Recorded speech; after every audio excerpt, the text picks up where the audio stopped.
tank of gas in my E-Class Benz. I cop the S550 through the AMG in. Mashing up the block, they can't see through tents. Why my G-Wagon gotta be so dipped?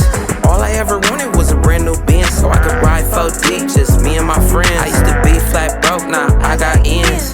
First thing I did was go buy me a Benz. Look, I'm leaving, mashing this Benz all season. Body to beat. All right, so at 70K miles on it, let me talk about everything that went wrong with it. Remember, I made that S550 Coupe reliability video 1 year later. If y'all didn't watch it, go back and watch it, because there's some valuable stuff I talk about in that video only pertaining to this car and my 1 year reliability of, you know, not only what happened to it, but how long I drove the car, what happened, you know, stuff like that. So now remember, y'all, on that video I said nothing was wrong with it, like nothing happened to the car, nothing was wrong with it. So at 70K, so let me just talk about it. So the inside, everything is still working pretty good. The soft close door still working. Still working pretty good. Just pull it up to the latch and it closes. You know, sometimes with a car wrap it don't work, but what don't work on the car is when I unlock it, it worked, but locking it like this, it doesn't work, because I think the chrome sensor is too thick to lock, so it doesn't lock. But I always just pull the key out and lock it when that happens. So the Desenio seats still look good. Got a little leather. You know, you want the leather to actually do this. Everybody be like, they want it perfect, I want it perfect. You actually don't want it perfect. It's leather. It's gonna crease, it's gonna bend, it's gonna fold to, you know, it's gonna get like this over time, but that's really not that bad. It still looks good. When I got it, it was a little wear on there. Back still looks good. Everything's intact on the inside, so nothing on the inside has went out on the car. I remember on my CL, this had broke right here. On the CL, that broke. This still work. I wonder how did they manage to get it double-sided like that? Like, even that alone is like takes some money to make. It opens on both sides of the tab. Steering wheel still intact. Some people say, you know, on the 550, why I didn't get the wood. I had it on my older CL. This is actually, it's no wood because it's actually 2 packages on this car. It's an AMG package, and then there's another sport package. So that gives you, you know, these bottom lines, the extra lower bumper, the aggressive, you know, front end bar. If y'all seen the other one, y'all would know what I'm talking about. I got to get this rewrapped. If y'all didn't notice, somebody hit the car on the last video. Y'all can go and check that out right there. Now let's talk about the engine. Let's talk about what happened. So basically, now I'm at 70K. I did run into a few problems. So basically, I had an oil leak, which is very common, very, very common for a car like this. Also, you know, I don't want to pop all this up and get into it and show you guys, but basically in the ECU, there was actually a leak, you know, going into the ECU plug, and every time it would hit something, it would cause some light smoke.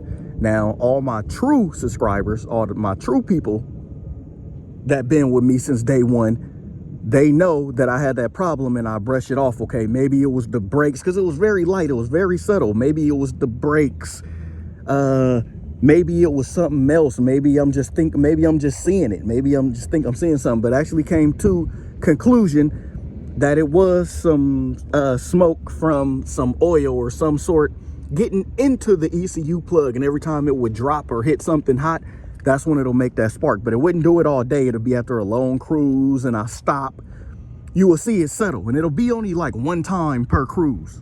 So how much is that? First, they had to clean the, well, first you got to find the codes. First, a lot of people charge you 1 something just to look at it. Okay, even if you know it's wrong, I have to charge you 125 to 200 because I don't know what's wrong with it. You know, that's what they tell you. They got to look it up for themselves. Just because you go in, hey, some smoke hitting that, I see a leak, is oil leak, they're going to tell you, okay, we don't know what the real cause is, so we have to look at it. So first they got to look at it. So that's about 175. Let's just go with 175 to look at it. And then, okay, now they found the problem. ECU's leaking the air, oil leak. And then on top of that, I got some sensors right here. Right up front, some new sensors.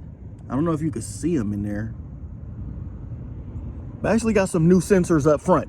So that's a good thing. So all that, what does something like that cost? That totals or tallies up to about $1,100, that alone, which is not bad considering brakes on this thing. If y'all don't know how much the brakes cost, go back and watch my other video I did about the brakes. I'll show how much the front and rear costs with brake pads and rotors all around the car, you know, at a shop. That's if you don't do it yourself. So that was my problem. Also, on this one, I'm gonna need the community help on this one. It's probably like a vacuum seal or a vacuum hose. So basically, if I take it to Vegas, it won't do it now. So if I take the car from the Bay Area to Vegas, eventually it will get hot inside, like right here.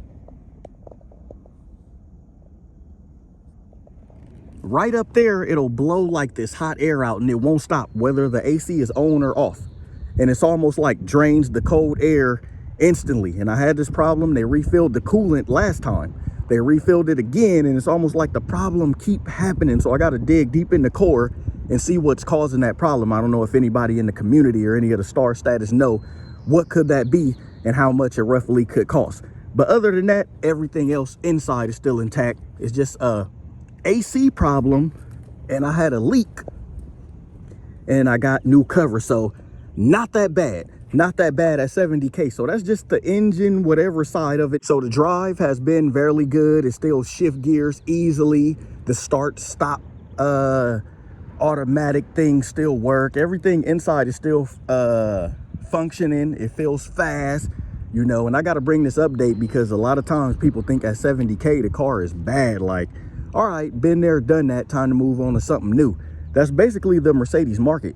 That's why these even drop in price. No, it's not because they got less desirable.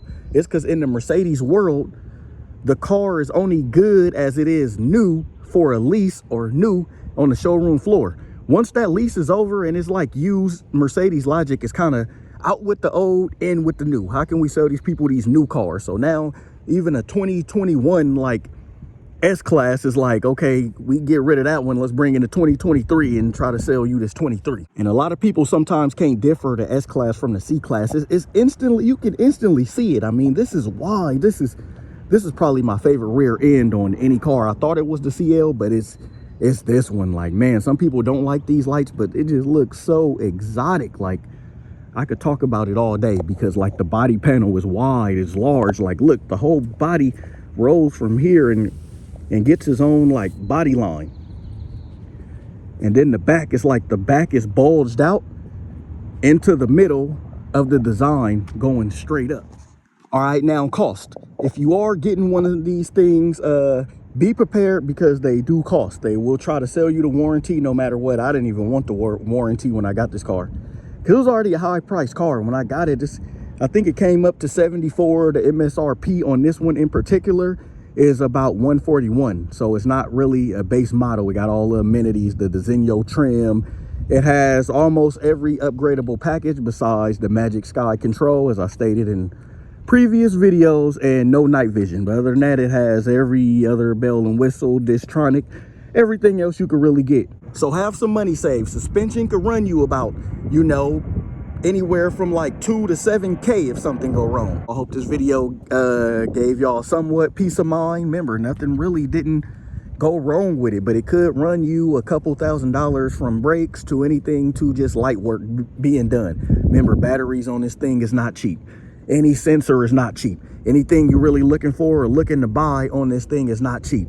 So keep that in mind if you want one of these, even if it's a 550. 550, you cut down and shave some cost, and that's really good, you know, over the AMG, more performance, more suspension tune, everything. So I hope y'all liked the video. Signing off, Benz Man.